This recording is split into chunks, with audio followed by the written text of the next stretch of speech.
Kipindi hiki ambapo mwaka wa 2025 unaelekea ukingoni, kumeshuhudiwa na joto ya kisiasa nchini Kenya na nchi jirani.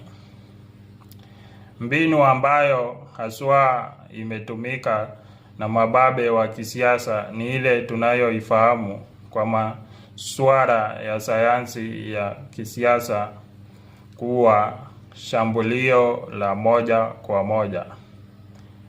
Hivi punde tumemwona Profesa Kindiki akimshambulia mpinzani mwenzake kwa maneno mazito mazito.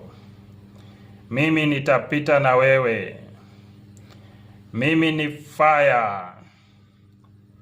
Shambulio hii la moja kwa moja pia imeleta taharuki mitandaoni na kuchanganya waandishi wa habari na wanasiasa, hususan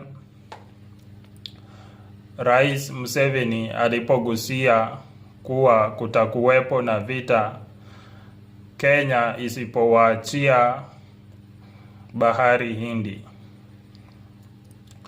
Hakuna aliyefahamu kuwa Rais Museveni alikuwa na tamaa ya kuwa na bandari inayowakilisha nchi ya Uganda nchini Kenya.